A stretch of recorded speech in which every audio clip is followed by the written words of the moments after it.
Today, I'd like to talk about the accessibility and the inclusivity of the PopAction technique. My name is Cassandre Joseph, and I am a 12-year PopAction specialist and educator.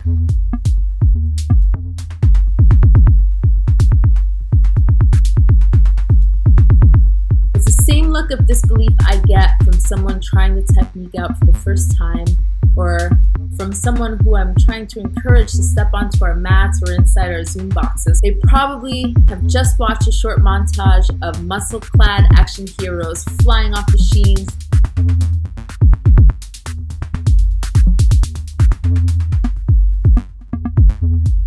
these beginners stare at me, some of them no training whatsoever, some with very little experience in extreme action, or a lot of training in a technique that is completely different from the PopAction technique. Some might lead sedentary lives, or some might have some chronic injury that they're nursing. Most have a very understandable fear of falling or fear of heights. These beginners will look at me like I'm crazy when I tell them that they too can fly like the STREB dancers. I get it. The technique pushes forward. On a company level, you'll see the scariest, most death-defying tricks. Our action heroes possess characteristics that not all human beings are invested in developing. But I'm here to say that while the level of investment in becoming our next action hero might hit people at different levels, we all are equipped with the very characteristics that it requires for the technique to be done safely and successfully. I've seen people conquer, I've seen people fail, I've seen them fall and get up and try again.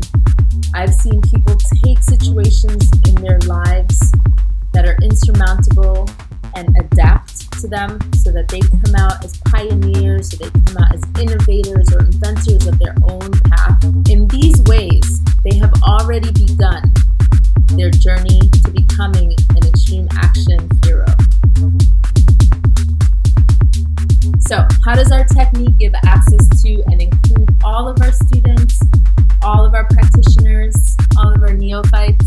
Where some dance or movement techniques impose their methodologies, the PopAction technique poses questions that are meant to extract very unique and very personal responses.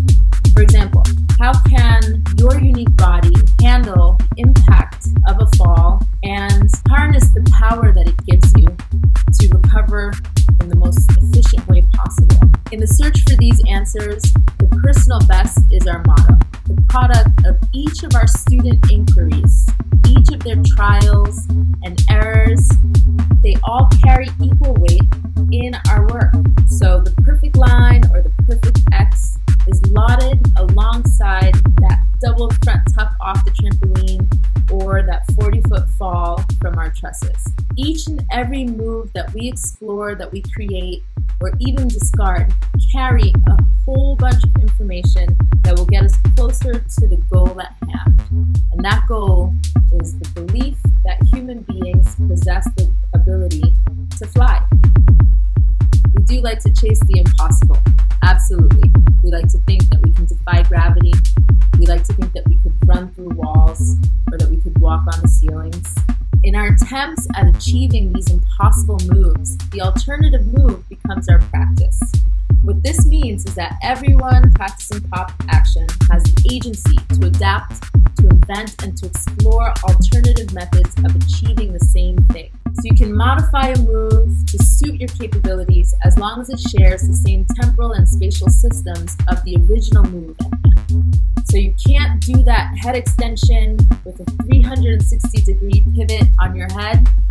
Well, we'll ask you, how can you adapt that move to suit your abilities, but to also take up the same amount of time and the same amount of space? These methods, while pointing to a unified goal, lay out numerous, countless possibilities that are all absorbed into our work. The PopAction lexicon then becomes a sort of collection of past or present experiments from all bodies that have ever tried the technique. When we are attempting to redefine what the human body can do, or when we are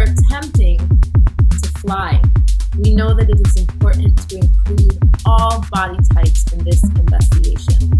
There are some movement practices that are wed to specific body types. We all know those. I come from a gymnastics background, and I have to admit that I suffered a little bit because I did not possess the body deemed appropriate for the sport. At SLAM, it's been extremely empowering to teach a student body with no physical requirements or restrictions, to guide someone's movement journey based on what they love or what they find exhilarating or fulfilling, rather than what size their body is incredibly inspiring. So whether or not we actually succeed in launching a body into outer space and onto the moon, well, in my opinion, giving anyone and everyone the opportunity to